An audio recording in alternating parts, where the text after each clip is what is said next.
Lembra daquele caso da casa de repouso em Contagem, que estava em péssimas condições?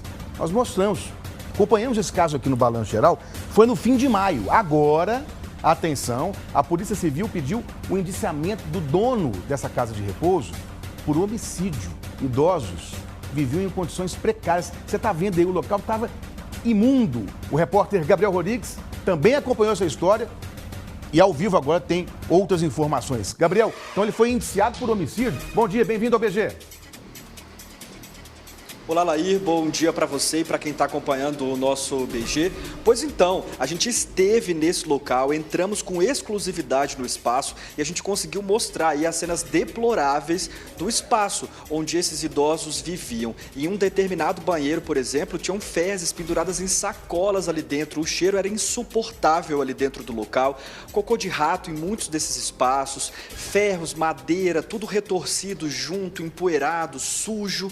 Era nessas condições que os idosos viviam. Agora você falou sobre homicídio, né? 2 idosos que viviam nessa clínica acabaram perdendo a vida e aí acabaram sendo 2 crimes diferentes. E a gente vai entender um pouco mais sobre essa investigação policial que terminou com esse indiciamento, conversando com um delegado responsável por ela, que já está aqui do meu lado, é o Marcos Vinícius. Começa relembrando para a gente o seguinte, doutor, houve uma interdição inicial no começo do ano, né? Como é que foi essa primeira parte da história? Boa tarde para o senhor. Bom dia, na verdade. Bom dia.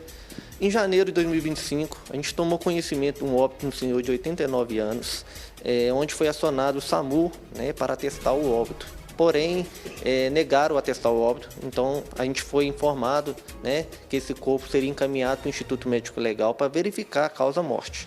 Essa negativa foi justamente por alguma suspeita em relação ao motivo da morte, né? Em razão do local, né, que aparentemente se encontrava por maus tratos.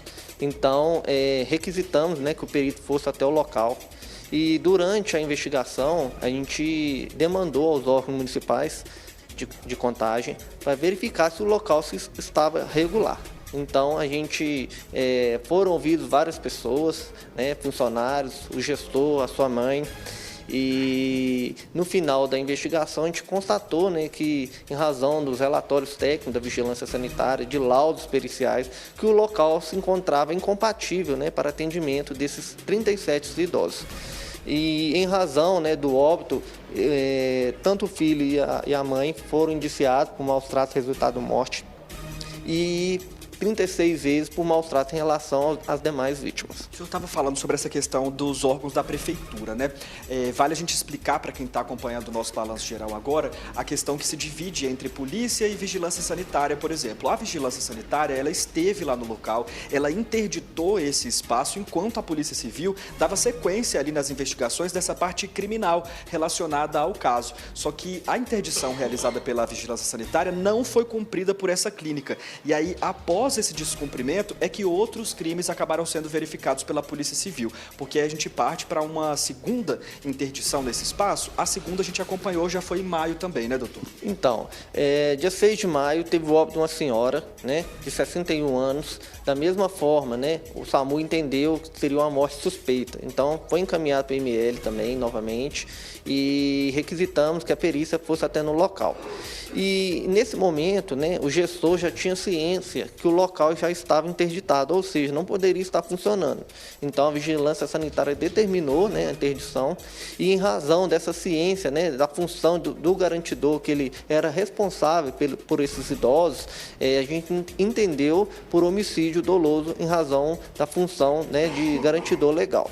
Vou tentar explicar isso em outras palavras, se eu estiver errado o senhor me corrija, tá? No primeiro caso em questão, né, ali no comecinho do ano, os maus tratos resultaram na morte de uma pessoa e a lei entende dessa forma e o crime foi tipificado desse jeito. Só que no segundo caso, como o dono já tinha sido notificado, já tinha polícia no caso, já tinha vigilância sanitária e a segunda pessoa morreu, ele assumiu o risco dessa pessoa morrer e por isso o tipo do crime muda nesse aspecto.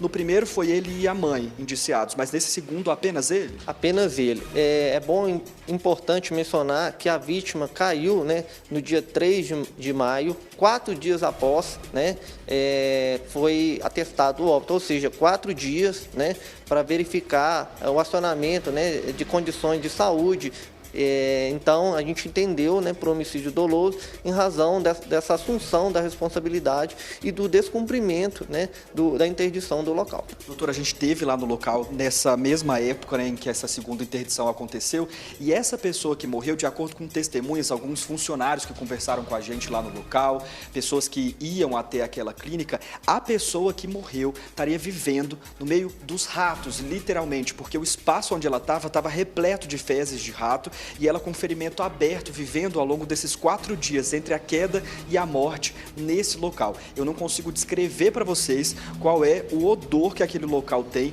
de tão fedido que era o espaço. Então, portanto, as condições em que esses idosos estavam vivendo por lá eram nitidamente precárias. Não precisa nem ser especialista para você entrar naquele espaço e perceber que as coisas não aconteciam como deveriam acontecer.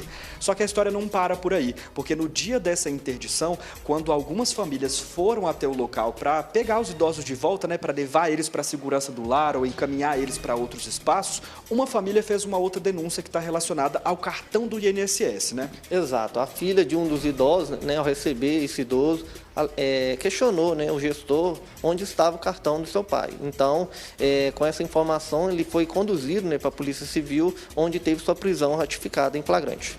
Naquele momento ali, pelo menos o que a Vigilância Sanitária me contou, é que os idosos, alguns nem tinham para onde ir, só que muitos foram encaminhados antes de ir para outros espaços, para unidades de saúde, devido à gravidade física em que eles se encontravam por viver nessas condições. Exatamente. Alguns foram encaminhados para UPAs, né? Outros foram encaminhados para ILPI regulares e outros foram devolvidos, né, para os seus familiares. Quando o senhor usa a palavra regular, é porque essa não estava regular, era um espaço que funcionava de forma clandestina? Então, segundo relatórios técnicos, o local não tinha alvará de funcionamento, né? Tem que atender vários requisitos, né? Com previsão de funcionários da saúde, local adequado, questão de alimentação, algum acidente que ocorra no local tem que ser comunicado aos órgãos municipais de contagem. Então, são várias irregularidades, né, que se passava por ILPI, uma instituição de longa permanência para idosos. Da parte policial da questão, o que acontece com o dono da clínica e com a mãe dele? Eles estão respondendo por crimes diferentes, o inquérito já foi concluído. Então, são 3 procedimentos conclusos. Tanto a mãe e o filho foi indiciado no primeiro caso pelo maus tratos, com resultado de morte, e 36 vezes por maus tratos. No segundo caso e no terceiro, apenas o gestor foi indiciado por homicídio doloso em razão, né, da função de garantidor. Ele assumiu o risco, ciente, né, da interdição do local. E no terceiro, por retenção do cartão, com base na lei do Estatuto da Pessoa Idosa. Eu sei que as penas vão depender da parte judicial, né? Não depende da polícia, mas com o conhecimento que o senhor tem aí desse tipo de crime, dá para a gente ter uma noção de como é que poderiam ser as penas aplicadas em relação a esses crimes que o senhor citou para essas 2 pessoas? Então, para a mãe, né, do gestor, seria 36 vezes maus tratos, daria 36 anos, e em razão do maus tratos resultado de morte, mais 12 anos, ou seja, 48 anos. No segundo caso, que é o homicídio doloso, a previsão do homicídio simples é 20 anos, podendo ter uma causa de aumento de 2/3, né, da pena.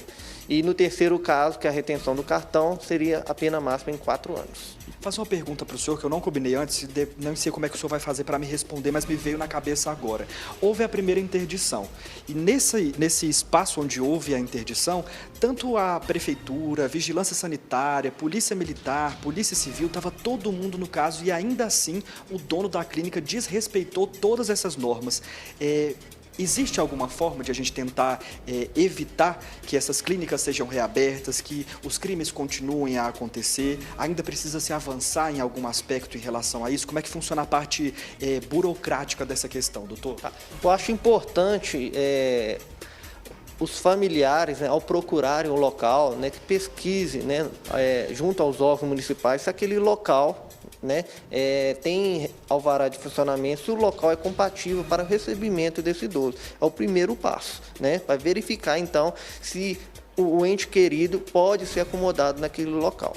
Em razão da segunda pergunta, os órgãos municipais eles recebem as informações e têm procedimentos administrativos, né, para interdição ou até mesmo recebimento de documentos, né, que alegam que estariam regulares.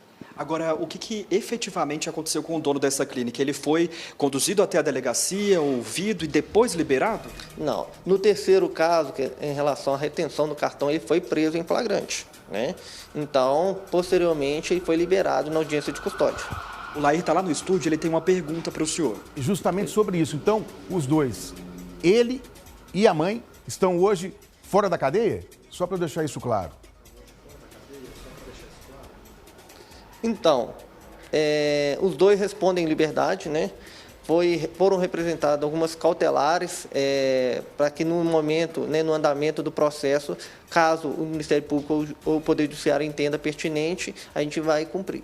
Da parte da Polícia Civil, então, o caso está encerrado e vai seguir agora para a Justiça mesmo. Os 3 casos foram concluídos, encaminhados para o Poder Judiciário.